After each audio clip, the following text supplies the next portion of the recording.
Hello, my name is Aaron Cavanagh and I'm the founder and editor-in-chief of Post-Burnout.com. Post-Burnout.com is a culture website dedicated to venerating burnt-out artists the world over. This is our website's podcast where we publish full-length recordings of our interviews, which are sometimes the unedited versions of our site's articles and at other times are exclusives. If you're a returning listener, thank you for coming back, and if this is your first time listening, thank you for checking us out. We hope you enjoy and consider subscribing, giving the episodes a thumbs up if you're on YouTube, or giving it a rating if you're anywhere else. It really helps us out. Thank you. In this edition of PostBurnout.com interviews, Stephen McGrath, the bassist of the longtime Clonmel experimental blues rock band Black Chicken, discusses the near 10-year wait on their latest studio album Ghost Dance, which was released last Friday, crowdfunding the record, its production and songwriting, working with producer Phillip Magee, the time he drank with Nick Oliveri in Cork, the band's music festival Chicken Stock that takes place in July, their upcoming tour, and much more. Black Chicken are set to begin a tour of Ireland, the UK and Romania that kicks off with a show at the Tolls Blues Festival in Dundalk tomorrow. I've added a link in the description of this episode to where you can see their full dates for all their upcoming shows this year. Thank you and enjoy.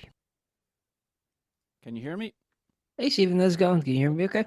Are you going using the video for this, or is it just the audio? I just use the audio. Okay, grand, because I'd clean up the shade if it's going to be turn on my nice lights, but if it's not going to be, it doesn't matter. No, that's absolutely fine, man. You can make it look proper professional, take away all the crap behind me and put on the studio lights, but no problem. I'm not recording it. That's grand, man. How are you? It's nice to meet you. Cool, yeah. I'm just going to put my phone on airplane mode, turn off. So, great, yeah. Just getting a load of stuff. Just booked a flight to Romania there for the band. We're playing at this blues festival over there. So just a lot of kind of email and stuff at this stage after, getting the album finished. Yeah. How long was the timeline, I guess, on this album that you mentioned? So, Ghost Dance, it's your first album in nearly 10 years, which was kind of surprising to me. I didn't think it'd been that long, but I guess in between that time you put out live albums and stuff, but it doesn't seem like that long a wait to me. But I don't know, from your perspective, does it feel like it's been 10 years or? Not really, it's just life goes by, and I suppose we had the 2020 whole thing, and that took away a few years. And like I said, we had live albums, and we've been gigging, so it doesn't feel that long. And it was crazy, like we just did it so quickly in the end. I was wondering, why didn't we do this 10 years ago? Right. It's just one of those things. Every band kind of slows down with releases as they move through their career. You can't be like Black Sabbath. What did they do, 6 albums in the first 5 years? Like Mhm. in the 70s, bands used to that, but these days it's not. Well, we don't have a record label, so we have to pay for it ourselves. So that also hinders how much you can release. Yeah, you've also talked about before, like with the crowdfunding for records and stuff like that. I was wondering, do you think that's uh I don't know, does that make things easier in terms of like directly being able to be kind of given that guarantee from fans rather than like a label or something like that, like knowing that organically if this many people are going to be purchasing it, this many people are going to be listening to it, or how do you feel about, I guess, kind of like crowdfunding as a means of security for artists? I think it's great if you have the fan base there, and we weren't sure what we'd get for this one. We put up that we wanted 10,000, and we got nearly 15,000 in the end, which is crazy money. And we raised it in 2 days or something. So we were like, whoa, there's a bit of an interest in this. But it was great. Everyone kind of felt like they were part of the album, and then we had the special rewards, and even we've sent out all the special perks to the fans. So there was a double printed tee. It has all the tour dates on the back, and every gig now, those funders are coming with the special T-shirt, and people are coming up saying, "How can I get that T-shirt with the tour dates?" And oh, that was a special for the funders, and then they feel like, yeah, well, they're more part of the whole process. But I think it's a good way for bands to go. But obviously, a band starting out, you don't have that fan base. You just have your mother and your cousins and people like that, and that's not going to add up to enough for an album. So it's still hard for young bands to get going. It's not as much of an option, but for someone like us who has a bit of a fan base, a loyal fan base, we're not a huge band, but our fans are brilliant and really loyal. It's great for us that we know that the option is there if we wanted to go again, that we probably would be able to raise the funds for another album. Yeah, and just going back to something I'd asked earlier, like the actual timeline for the record itself. I mean, how long did it take to kind of, I guess, like Well, first of all, get the songs down. I'm not sure how long the songs have been kind of in the pipeline, but then to also just kind of get them recorded and produce and mix and like generally speaking, how long was it from I guess conception to the final product? Well, we had a lot of them kind of knocking around for the 10 years, and then like it was funny. We've been playing him live, and then some fans were like loving. One guy was loving that Hot Molasses. It's kind of a ballady kind of song, and he was really drunk, and he recorded a voice note of it, and he was like sending me these terrible voice notes saying, "What is this song? And when can I get it?" That was about 6 years ago. So some people have been waiting a while to hear these. So I'd say about was it 8 tracks on the album? I'd say about three of Mhm. them might have been written in November 2023, and then the rest was kind of was they were knocking around. So I think we had about 4 practices maybe to tighten them up, and then we went and recorded it in less than a week. Just boom, just got it done all in the studio. And then Phil kind of we didn't talk to him for about 6 months. He just went into the shed, literally his shed in his garden in Swords, and he did his magic. And then he just emailed us, said, "Lads, what do you think?" And that was it. It was pretty much done. Yeah, you mentioned Phil McGee there, and I was wondering like you know, you'd obviously worked with him on your first record, so what was that kind of like? I guess to kind of touch base with him again and kind of work with him once more. Great. Well, we did the third record with him as well, Right. Pariah Brothers, but that was we really we were in a studio. We did it all in one week. It was very rushed. So this was way more. We even though we did it quick this time as well, we felt like I think that for the last one we were kind of we gave ourselves a release date and it was very rushed, and that wasn't a good idea. This one literally we sat on it for a year while and listened to the mixes and gave ourselves more time. But working with Phil is amazing. He's got an amazing ear. He's like a people person. Like he makes you feel, even though you are kind of shit sometimes in the studio, make mistakes. He'll never make you feel like that. He'll just say, Right. "Go again, go for another take," and he just makes you sound amazing. Like every musician has kind of tropes that they get stuck into. Like for me, I'll often play the same lick at the end of a lot of lines or the same fill, and it's a cool fill, but I'm overusing it. So on the record, he might take out where I've played that fill too many times and just have it on the record once. Or maybe he'll find my best fills and put them in. So he just makes you sound better than you've ever sounded. But it's still organic. We played the tracks live. He just comped in the best parts of everything. For me as a listener, the new record, you know, sounds very consistent with the albums that came previously. But I mean, as I was reading up on it, I mean, you guys have kind of spoken about the sort of new directions brought out. So maybe for the untrained ear, such as myself, I guess, what would you say are some of the I guess key differences between this record and you know your previous releases? I'd say, yeah, it is fairly consistent with the other releases. I'd say we have a lot of what people refer to as album tracks that we don't end up playing live a lot, where we kind of experiment a bit more, which often end up not being fan favorite songs. So they kind of get pushed to the wayside. So I put up a poll on Facebook about this one. We have a group page, CBC Fan Army, for a fan page, and not one person voted for the last track on the album, and that was us being experimental. That was literally pretty written in the studio, that song Heavy Rain. So a track like that, and then Dark Matters kind of is different. It's more kind of has a, I don't know, does it have a kind of a U2 vibe in parts, or but it's definitely different. But yeah, I think it's consistent with our records. We like to have a mixture of like heavy songs, kind of ballads, funky stuff, a mixture of everything. But I would say, yeah, it's not a massive departure. It's quite consistent. But some people said it's our most consistent album. It kind of shows everything we do. There's kind of the bluesy bit, the heavy bit, and then the little bit more experimental. Like one song, is it called "The Longest Day" or "The Longest Time"? Because the names of the songs were changing a lot, so I have to reference myself here with the record, because they had all funny names for a long time. So the Sure. song "The Longest Time" has that kind of almost sound to me. It sounds like Limp Bizkit or something, or Mastodon riff at the start. So we do throw in that stuff, but people don't notice it often because Christie's guitar playing is bluesy, and then I might play a metal or a more metal riff, and he doesn't follow the riff. So if he was to follow it, he'd be like, "Oh, that's real metal there," or whatever. But because he's more blues based, it just creates a completely different sound.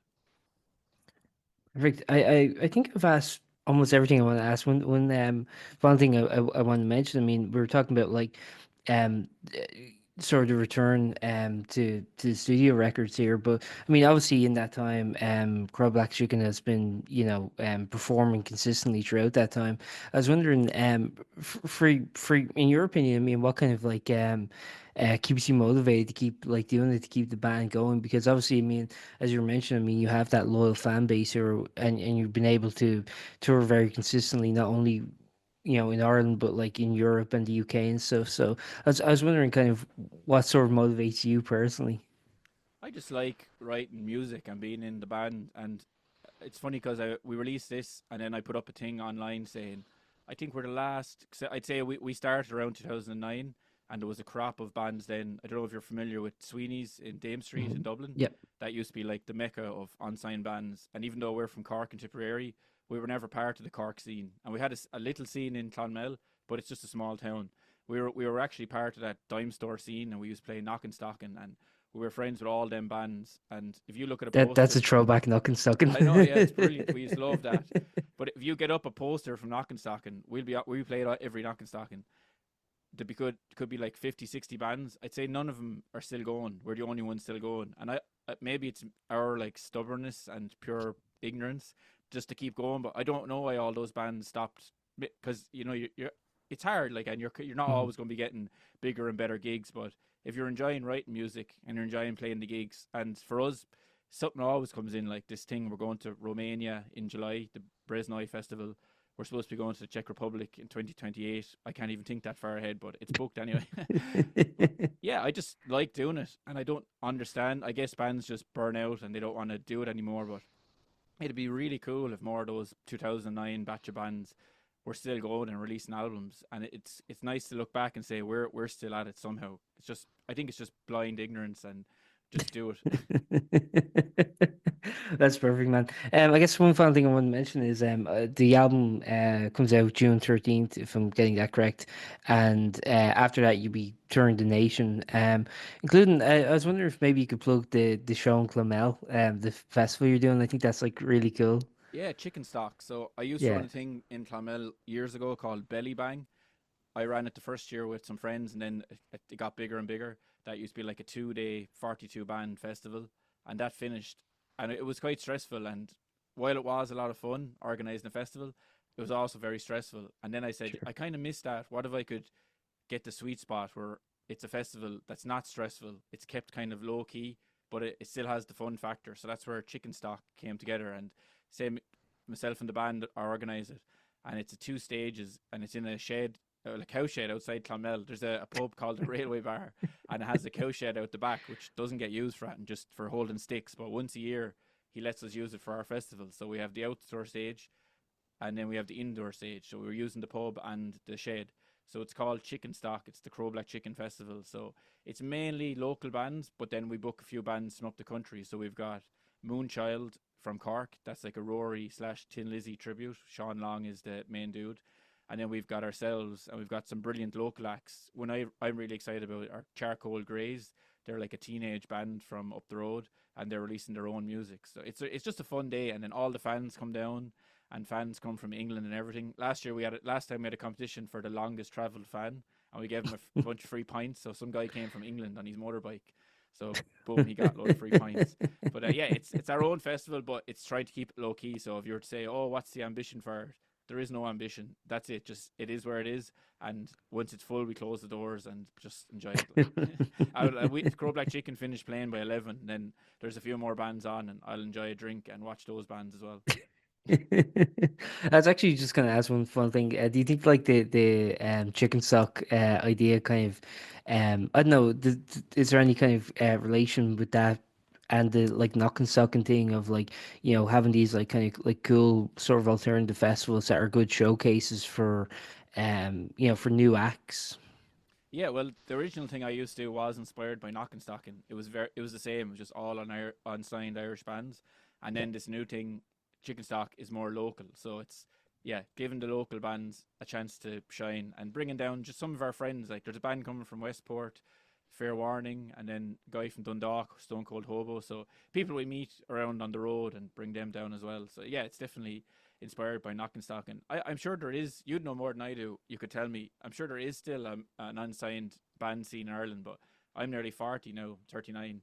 So I'm probably not on the pulse of what's happening. I used to be back then. I'd know every band in Ireland. I used to get about 100 bands applied for Belly Bang, and I'd know them all, and I have a listen. But I'm sure there is probably a scene. Is there still strong? Well, this is the thing I've talked about before. Like, I'm not sure if there's like a festival that facilitates that need, but one thing I have noticed is that everyone is kind of doing that sort of DIY self-releasing route now, just because the opportunity is available. Actually, that's something maybe I could ask is like, obviously in that time, like since forming in 2009, I mean, services like Spotify have kind of come, and even iTunes, which was around the time, has kind of grown and expanded to a totally different thing. So I was wondering, how do you find kind of like, I guess like Throwback Chicken like relates to, I guess, like the changes in technology and the changes in culture and things like that in its lifespan. Yeah, well, we are on Spotify, but sometimes I'm not sure about it myself. We try to keep on top of everything that's happening. So yeah, Spotify, I suppose, is like your shop front, isn't it? Like it's people can Hmm. listen to you for free, and we're in a lucky position that we still do sell CDs. Like the numbers are coming down, and we sell a lot of records. We're more like a clothes shop, really. We sell like koozies for your beer, and we sell T-shirts, and we'll have tote bags soon, and we have hats, and that's where your bread and butter is these days. So Sure. yeah, it's changed, it's evolving. Where we stand, we try to keep on top of it as best we can. I suppose maybe we're a bit behind the times, and now we're releasing our album in one block. And a lot of bands are doing this watershed release where they'll go like, say, we had Bottom Feeders and you had two other tracks, and you did that four times with it. They're like little EPs, and then you Mhm. finish off with an album. We didn't really go that route. We decided just to stick to the old school thing, which I think suits us better because our fans would be like, "What the hell is going on? We want the album." But do you find that change in technology has been sort of advantageous for what you're doing, Well, or do you think it's just kind of the same? No. I don't think it's helped us at all, Spotify. But now I will say that we're on a distribution deal with Cargo Records, and they said they're going to put like a banner of Bottom Feeders on the Greece Spotify. I'm not sure what that means. I guess is what if you're in Greece on Yeah. this in June and you open your Spotify, we pop up. So Mhm. so that's yet to be found out, I suppose, because it's because we haven't done an album in 10 years. The Spotify thing hadn't taken off, so we're not really. It's hard to answer because we haven't experienced it yet. So it was Jav was saying this to me, the drummer was saying this is our first time releasing an album in the Spotify era. So until now, our music's just been up there and we weren't getting any benefit from it because we're not getting playlists or anything because it's not new Sure. music.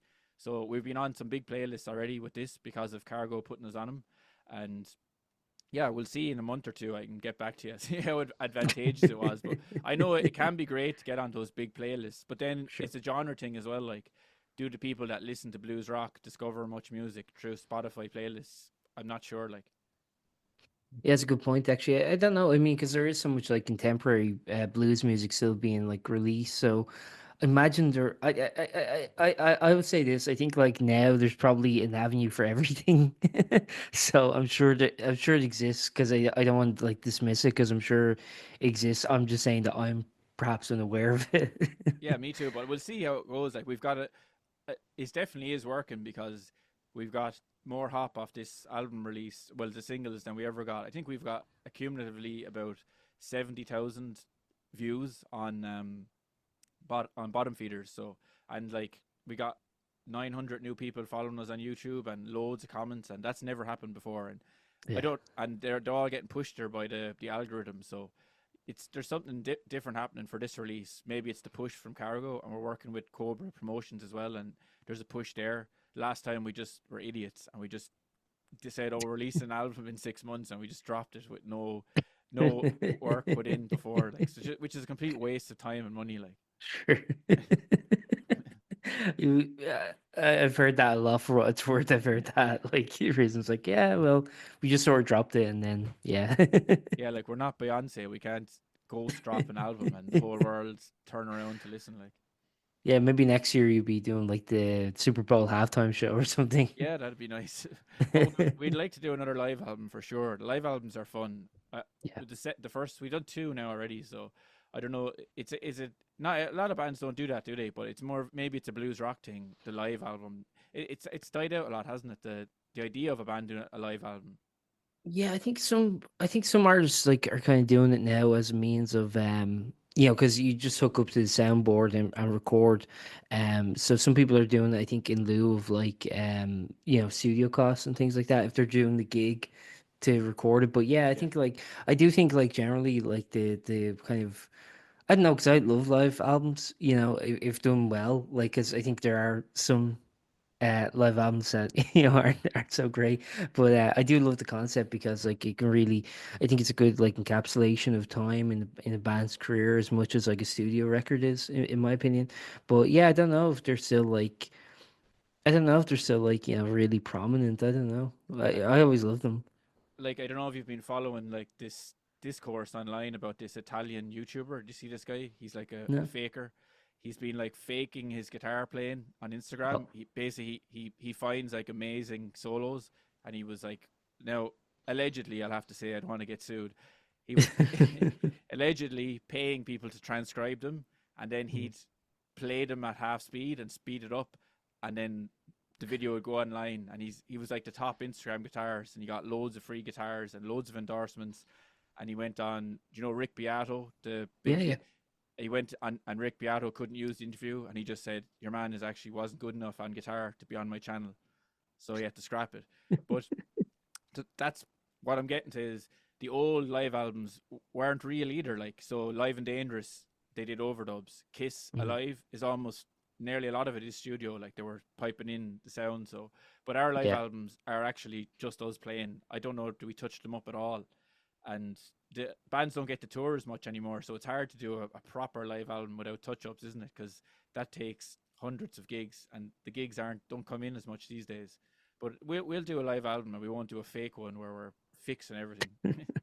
Actually, that was something I noticed. I would love to get your opinion on this too. Like, I think, you know, in the last couple of years, maybe the last decade or so, I think like there's been so many cool like little venues and pockets of like, yeah, within Ireland, like I think within say a 20-kilometer radius, there's something cool kind of happening or going on, wherever you are in the country. And I don't really remember that when I was growing up. You know, like I remember again, it was sort of like everything was delegated to you know the kind of major cities and maybe a couple of like local scenes. But now it seems like everywhere kind of has something going on. Do you think, as a touring live act, there's more opportunities now to go and see parts of the country that maybe at one point just didn't have anything anywhere free to play, I guess.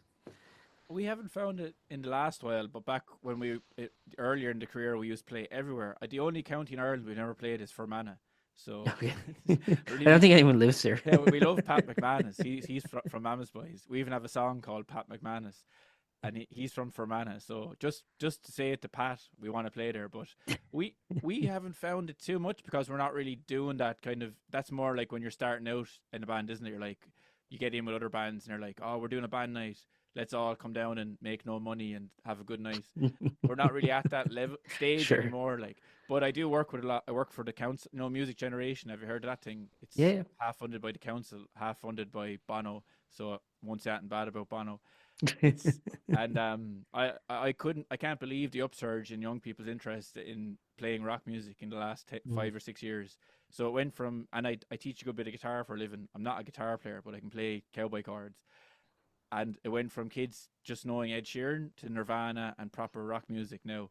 So yeah, that's I think that's what's pushing it. This new surge of young people wanting to have rock gigs, but then there's no venues for them, so they have no choice but to do some pop up gigs. So for a band like us who are kind of older and doing things, we're not really doing those pop up gigs as much. But yeah, that scene is taking off, and the metal fellas have been doing it for years, and you probably know Yeah. yourself.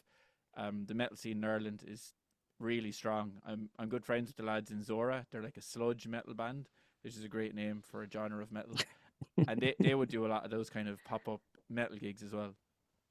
Yeah, no, actually, it's interesting because like when I was like a teenager, I used to play in like school bands and stuff, and like we weren't any good. But one thing I noticed, like when I was growing up, like was, you know, my kind of peers or my contemporaries also weren't very good either. So it was kind of it was like an accessible level where everyone's kind of playing at you know like 15, 16 years old. Everyone's kind of shit.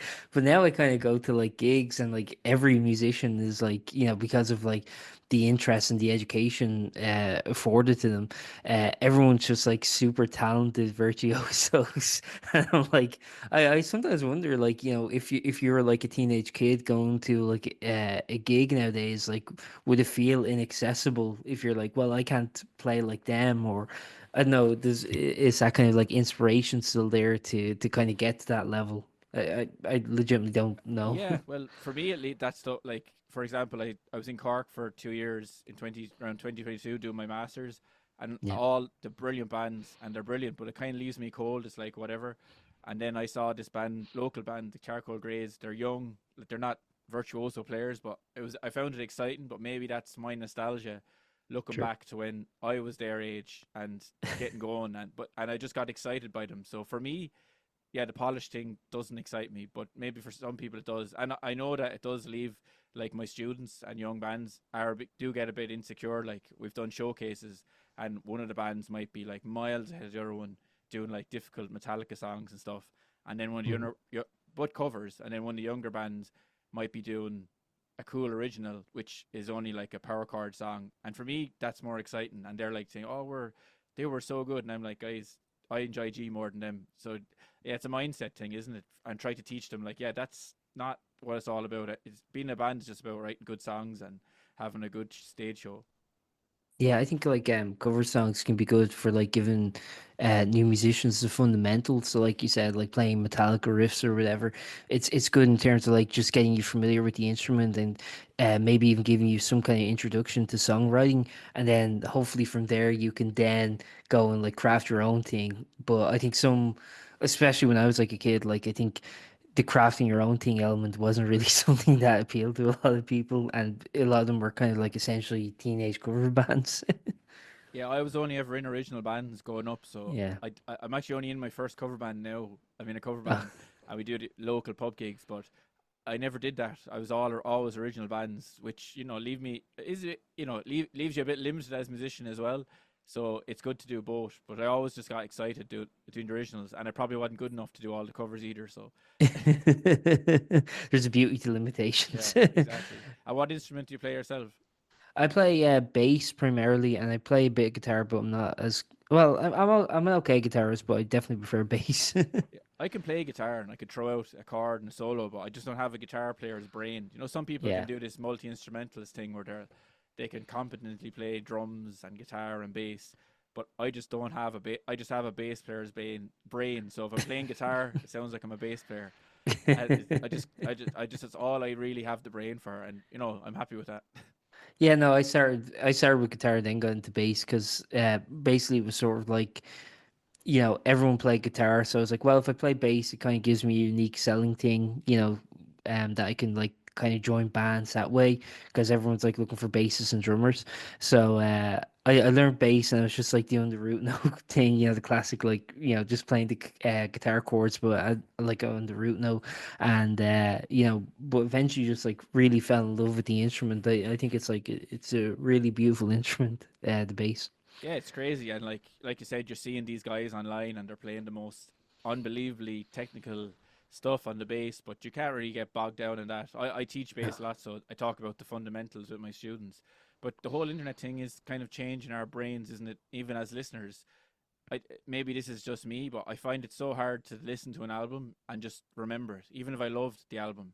So I like that band, The Smile, just like an Hmm. offshoot of Radiohead, and I listen to her albums. Like, I love that, but I just don't seem to remember the songs on it like when I was a teenager. Is that an age thing, or is it just our attention span now from everything, the overload in the everyday lives of technology? No, it's a good point. Yeah, if it's any consolation, I feel the same.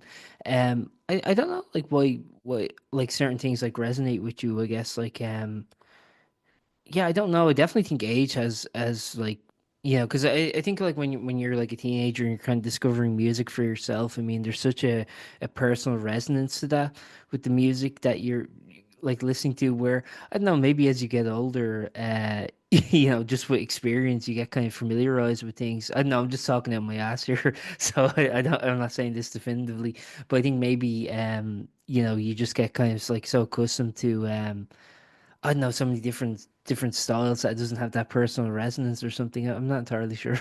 But you must listen to a lot of music, being a music journalist and doing a podcast. So you're Yeah. into all kinds of genres.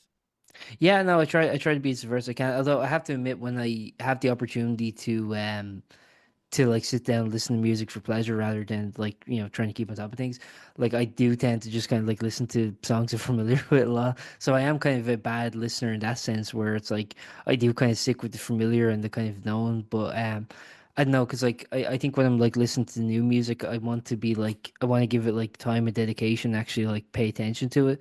Whereas like when I'm just like trying to zone out or whatever, just trying to like relax. Like yeah, I find like going just to a song I've heard a million times, it's easier because I don't have to give it the mental dedication that I would like a new song. I don't know if you feel that way, Oh, but definitely. Yeah, I think it's almost you have to put effort in to not turn into that old lad that says all new music shit.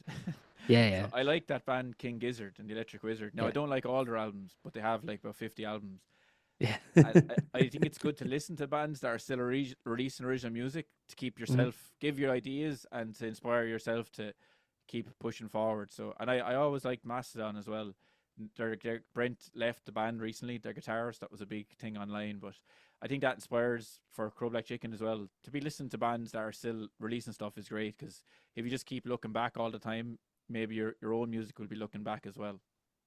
No, that's a really good point. That's one other thing. I just I'll try and wrap up now, but just one other And thing we're good. based on what Like you're it's, saying. I'm happy to go till one or whatever. It's no bother Yeah, at all. no, We can I've all day. It's like Yeah. I just try and be conscious. But one thing I'll say is that kind of going back to what you're saying about like music resonating. It's like yeah, I think actually I need to like listen to like a record like I'd say probably 3 to 5 times before I like really feel satiated that like I have some semblance of an opinion.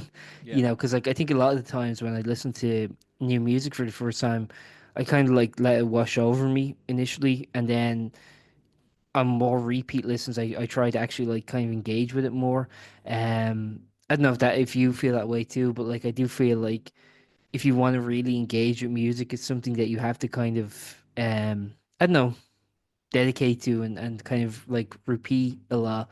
And that's been my experience. I don't know if you feel that way too. Yeah, definitely. Like, yeah, you have to have a repeat listens to really let it sink in. And I like watching that guy on YouTube, Anthony Fantano. You know that, Yeah, he's great. Yeah.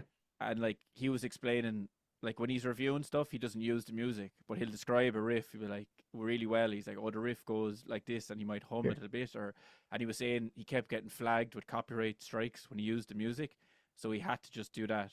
So his listening method like is really must be intense that he can remember all the sections of the song enough to explain them to the listener to Sure. give you an idea without actually playing them. So yeah, I do try listen with intent to remember it if I really like the album. So yeah, the Smile stuff I was listening to, I was really enjoying that.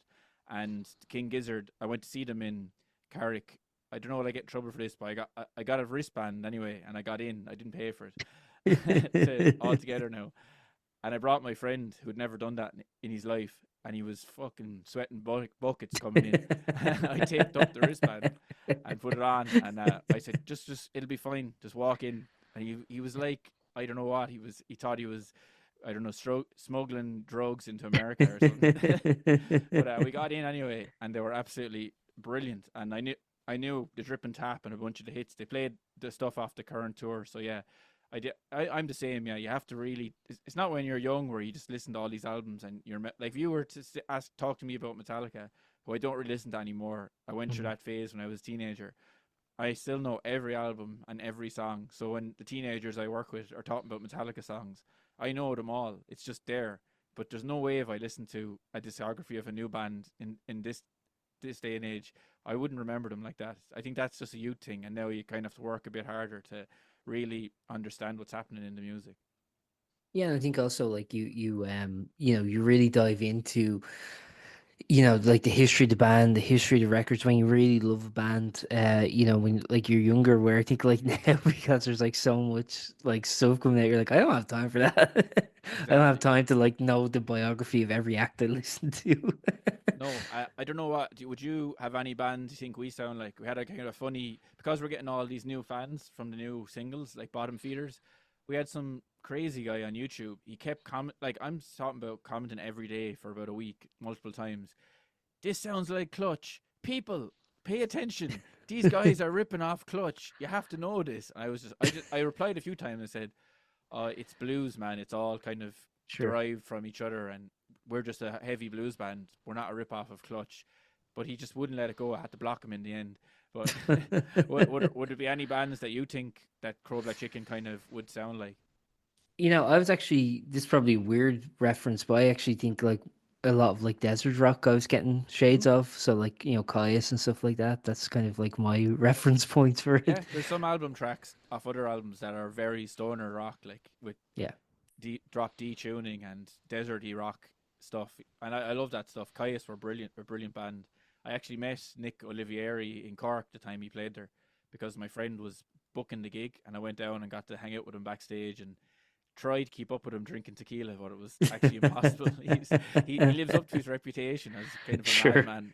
And I was sleeping in my van, and I had the Cork parking app, and I had it Yeah. set for like 10, and then it was 11. I just kept topping it up all day. It's about 4 o'clock by the time I left. I was dead, but he was a lunatic. He said he was going to put me in his bass book when there were four. He was saying like, four strings, but I've never talked to him after that night. That was maybe just the tequila talking. But yeah, they're a great band. But Queens of Stone Age, there's a good example of a band Sure. I would be very familiar with their early discography and the last few albums. I listened to them, but I really have to give them another go to get into them. Yeah, no, that's a good point. Yeah, I've actually been like that with like any bands. Like, but I also think it's kind of sad when like some artists like are still like contemporary, like are still like releasing new music along the way, and then people only want to kind of hear the hits. Like you mentioned Metallica earlier, like I think like their last three records, like no one really paid attention to, No, and when people go to their gigs, they like want to hear Master of Puppets or they want to hear Ride Lightning or whatever. It's like I don't know. It's a weird feeling, I guess, to still be a band who has output, but your kind of career is built on the past hits. I don't know. I don't know how that feels that for that is them. that is weird. So yeah, it's nice that we didn't release this first single, and everyone was like, "Oh Jesus, don't play that on the tour. Just play the old stuff." But in fairness, Lars Ulrich gets derided a lot, and people make fun of him. But Sure. he's proven right a lot. He was right about the Napster thing, and everyone was afraid to join in with him because it wasn't cool. And he also did say the day that Metallica stop writing original music is the day he'll pack it in. So fair play to them for still releasing stuff. And the last few albums weren't bad. There was some good No. tracks on them. They were maybe a bit bloated, like too many songs and too long, but still good ideas. But yeah, no, that's weird when fans won't even give the new stuff a chance, because generally, it's still pretty good. What other bands are still bringing out stuff? A lot of them they just stop, don't they? They have like they're just doing the Yeah. hits, like. Well, I was thinking like you get to a certain level. Like I think of Pearl Jam for some reason as like, they're a band who for the rest of the time would be like an arena band or like even a stadium or a coliseum band, but like people are just kind of going just to hear 10. You Yeah, know what I totally. mean? I think there's like bands like that. It's weird like why some acts can kind of get to a level and then sort of like rest on the laurels if they want to, of course, and then other acts kind of have to kind of consistently have a consistent output in order to kind of maintain their relevancy. I just never really understood why acts at certain levels can kind of rest on the laurels of their big hits, and others who might be of a similar size still have to constantly be releasing. I don't know. Yeah, I think it's, well, in the classic rock world, it's definitely a thing. You can just rest on your laurels. But Yeah. say in bands that or genres that do reinvent themselves more, like blues rock doesn't reinvent itself and classic rock doesn't. But say the metal world is always a good one to look towards. It's always reinventing itself. So if a band isn't pushing forward in the metal world, like Metallica brought out, we keep mentioning Metallica, but they're just such a easy band to use as Yeah. an example, and they do such hilarious documentaries about themselves as well. But they brought out Debt Magnetic, which is kind Yeah. of a fan service album, but Sure. the production is rubbish on it. It sounds like a tin It was sort can. of their apology for Saint Anger. Yeah, exactly. And Saint Anger was an experiment, and but Yeah. I actually think Saint Anger isn't as bad as everyone says. I think it's worse than everyone says. Oh, okay, there you go. The songs are But so it's good to long. have divisive records like that. You know what Yeah. I mean? A That like spark a conversation. Yeah, well, a guy did an edit of it on YouTube where the songs are half the length, and it's much better. They're so long. Some of I them are will like say 7 minutes. that, Like, I think that's a problem with Metallica's career throughout, and I think you can make this like you could levy that accusation like throughout their career, where I do think they have sometimes lack discipline in the length of their songs. yeah, oh, well, it's a 20-year anniversary of Load and Reload this year, so I Oh, love those jeez. albums. I always say like if another band released them, say Crowdfunding Chicken release Load and Reload, people are like, whoa lads, this is good. It's not I metal. It's think not both metal like. records are like half good. Yeah, but it's not metal though, so that was a real U No. turn. But yeah, in metal you got to reinvent yourself. Like I said, they brought out the Death Magnetic thing, which was what they always did, and people were like, oh whatever. I think you really have to, with certain genres, fans expect you to be pushing forward and doing something new. They don't really want you to rest on your laurels. And then for Yeah. classic rock stuff, they're happy for you just to fire out the same old stuff again and again. Yeah. Um. I think I've asked everything, Stephen. I don't want to take up too much more of I your know. time. I don't mind. Yeah, we could talk a bit more about Crow Black Chicken. What I suppose we could talk Sure. about go the process of the four albums that we have for any new fans. Absolutely. So like we've a lot of new people finding us now. They're like, "Where have you guys been?" So I suppose we've got four albums. The first one was done with Phillip Magee in a cowshed. We seem to be doing a lot of work in cowsheds in Waterford in the Nire Valley. It's like an unbelievably scenic part of Waterford. It's very close to Clonmel. It's like 20 minutes away. So we had use of this studio. Or my old music teacher, the Fabies, they moved back to Chicago, and I was minding it till they got sold. So that was our first time working with Philip, and we did actually record the first album, and we scrapped it because we weren't happy with the sound of it. And then we just got in touch with Philip through a friend. He did the album for them. Cluracorn was the name. Did you ever hear of a Cluracorn? It's like an evil leprechaun in Irish Sure. mythology, and that's a killer album. If it's online, I don't know. They didn't really do much with it. They just released it. They didn't tour it or anything. It's like prog rock kind of thing. But we did work with Philip, and he just made us sound unbelievable. We actually couldn't believe how good we sound on Electric Soup, and neither could our friends when we released it. They're like, "Wow," because we went from being a pub band to a proper band, like. And then the second album, Rumble Shake, there was kind of some conflict with Philip. He was busy doing another project, and typical us being idiots, not waiting around. We said, "Oh, feck it, we'll just do it anyway." And we went up to what is it, Westland Studios, where Hysteria was recorded. You know, Def Leppard. hmm And did you ever watch that classic rock show, classic albums? Oh, is that the one on Sky Arts? I think. Yeah, there's Yeah. loads of episodes. It's an old Yeah. Yeah. show. Yeah. So the episode of that with Def Leppard, they're actually sitting. It's turned into a block of flats or something now. But in the episode, they're in Westland in the studio talking, and ACDC did an album there, and so did Tin Lizzy. So that's why we picked it. It was like, oh, this will be really cool. But that was a nightmare not working with Philip. Not to get Yeah. into it, but it didn't go great. And the album probably reflects maybe that. They say that the vibe will seep into the album. And the third one went good again with Philip. We went up to Drumlish, owned by the Cronin brothers, but we probably rushed it a bit. So this is the first one I think since Electric Soup where we took our time and we had Philip on board again, who's like the fourth chicken. So that's why I think it's really resonating with people. Yeah, I mean, do you think like not having that kind of like expectation from a record label and self-releasing things and kind of being able to do things at your own pace is beneficial in that sense that like, I don't know, but then also I mean like we're kind of like doing the crowdfunding thing actually, you have backers who are funding it and have an expectation for its release. Do you think they have an understanding if you want to go, actually we just want to take our time with this and you'll get the record eventually, we promise, but like, let us kind of like work out the kinks a little bit. Yeah, well, we had this fully mixed and mastered by the time we put up the campaign, but all the other stuff takes so long. People were still getting a bit annoyed. They're like, "Where's my Sure. album?" So we did it in December, and we were after posting it to them there 2 weeks ago. So it took us 5 months to post it to them. So yeah, people were like, "Where's my?" Some people were like, "Next week." One guy rang me after the campaign was finished, and he's like, "Can I buy an album?" I was like, "We don't even have it printed yet. Will you hold it out?" It's that difficult thing actually too, like, because I know with the like I've funded like Indiegogo things before and like Kickstarter things before, and there was a service called Pledge Music which doesn't Mm. exist anymore, but specifically for musicians who are self-releasing. But um, you have to put like you know reward tiers, like okay, if you pitch this much you get this reward, and then you also have to put like the expectation date. Is that a difficult thing to kind of like consider? It's like, okay, because you're at the whim of like so many different random factors that are kind of beyond your control. So when you have to kind of go, you can expect this roughly around this time frame. Is that a difficult thing to kind of parse out? Yeah, well, in terms just for advice for any bands listening, I researched like the best strategy. So they say like if you set a flexible goal, you don't usually get as much money because people don't have that sense of urgency to pledge you. So that's why we set a goal of 10,000. And they say about 40 days is also the optimum length. If it's too long, people get bored with the campaign. If it's shorter, people get excited.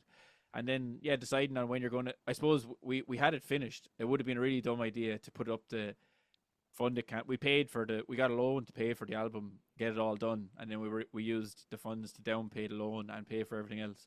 But yeah, it would have been a stupid idea if we'd got the money first and then had to go record the album because it was 2 years between us going into the studio and having physical copies. So yeah, that's a good point for someone not to do. I'd say have it finished before you go and look for your money. So get a loan to get it out of the way. Like, Perfect. Stephen, thanks very much for your time, man. Is there anything you'd like to add before we wrap up, or? oh, just we have the tour. What date around is this going to come out? I'm gonna try and get this up for around like the release date, which is June 13th. So I'm gonna have to try and coincide with that. I know you're doing is it the Rory Gallagher Festival? Yeah. So that'd be kind of gone, I guess, by the time this out. But the rest of your tour, the headlining tour is gonna be coming up. So Yeah, you just go on. Jev runs the website, so you go on crowblackchicken.com. We'll have all the ticket links up when this comes out. We'll have all the dates up, and then we'll probably come back around in November, autumn, that kind of time. We're going to England in November, but after the summer, we'll hit up any towns that we missed. So if people don't see where they want us to play on the website, just send us an email. Like you said, there's somewhere to play in every town in Ireland. yeah, We'll find somewhere. So yeah, that's it. even for Mana. Even for Mana, yeah, I'd love to get to Fermanagh, if only. If there's any Fermanagh promoters listening, let us. Pat McManus's backyard, maybe. What could I ask? Actually, sorry, I don't mean to harp on this, but why do you think it's so difficult to get a Fermanagh show? I Is don't there know. no venues? I don't know what it is. I guess they don't have an art. We've played all the other kind of towns and Sure. counties up in Northern Ireland because they have festivals. Like you have the Armagh Festival, you have the Belfast Blues Festival. There's an Antrim Seven Hills Festival. They've all different Sure. blues festivals, but I don't know what's happening. You not just like book like a room in like a bar or something, and even Yeah. if no one turns up, you get to say, "Oh, we played every county." Yeah, I know. Yeah, it's just weird. Yeah, I need to tick that off, but definitely. But no, it was great chatting to you, and just You I too, hope man. everyone enjoys the new album and come see us at a show. Send us a message to get us to your hometown, and yeah, that's it. Perfect. Thanks, Stephen. Enjoy the rest of your day, man, Cheers, and man. best of luck with the No, record. great interview. Really enjoyed it. Thanks a lot. Thanks, I man. think we don't do a lot of these things, so that's a good bit of info for the fans and stuff. I listened to a few of your episodes. It's cool. Is it all types of genres you get on? Yeah, yeah. No, it's interesting, like just in terms of like the reach and stuff. Sometimes, like I don't know how the fuck I'm getting this person, but Yeah. okay. Well, I used to run my own podcast, the bass podcast, and I got some like the most famous bass players in the world on it, and I couldn't believe it that they said they'd come on. It's always kind of intimidating though too, because you're always just like in the Zoom call, just waiting. And you're like, oh boy. I had a fuck up with Ruzi Sarzo. You know, he used to play with Ozzy Osbourne. Mhm. I said to him, anytime next week is fine. Just let me know. And he took that as in he'd just jump on Zoom anytime next week and I'd be ready. So he just he's like, "Where are you?" I got an email. I was like, I wasn't even, I was at home, but I was totally blindsided by him. And I should have just jumped on the call and just blagged Sure. it because I used to do a big sheet of research about the Yeah. people. And he was pissed off. He never talked to me ever again. Well, that's a big thing too. Actually, like you mentioned the big sheet of research. You're always like, do I have enough knowledge here to interview this person? Exactly. That's a big thing. It's like, are they gonna like? Am I going to be completely lost in the interview? So yeah. Yeah, we were looking for the boys from Zora. I think are starting to do some new stuff at the moment. I don't know if you're aware of them. It's proper heavy metal, but they'd be good crack to have on. They're funny. They're absolutely hilarious bunch of lads. Like they'd be good for a chat. Oh, I'd love to. Yeah. But I can't. If I think of anyone else, I'll let you know. How many episodes a year do you put up? Like, Oh, I don't know. I'm trying like. I actually don't know what the number is offhand. I think I do about 1 to 2 a week, so something like really? that. Oh, But fair yeah. play. You're pushing them out. That's good. Yeah, something like that. Yeah, I think that's around So, correct. I know, but then I also do take breaks in between and yeah. stuff like that. So there might be like a fortnight where there's nothing, and then like I come back. So I know I don't really have like a fixed schedule. I kind of go based around like when the releases are to try and coincide with things. Okay. So it's kind of depending. But then like sometimes you might have like, oh, you're interviewing people and they all have the same release date. I've had Yeah, that yeah. before where like three interviews are all coming out like on the same Friday or something, or maybe even four, and I'm like, I don't know how I'm gonna deal with this, but Oh God. because like I also do the written articles on the website, and some like, having to like transcribe that and write it up and make a cohesive article, and then if it's like that's fine when it's like one or two a week, but like when it's like four, three interviews, are like, I don't know what the fuck I'm gonna do here, man. There used to be a guy. I'll just tell you this right away. Absolutely. There used to be a guy, Paul something. He had a blog back in the 2009 era of bands called Chew Your Own Fat, and Oh basically yeah, he used I think I remember that. fucking slate bands.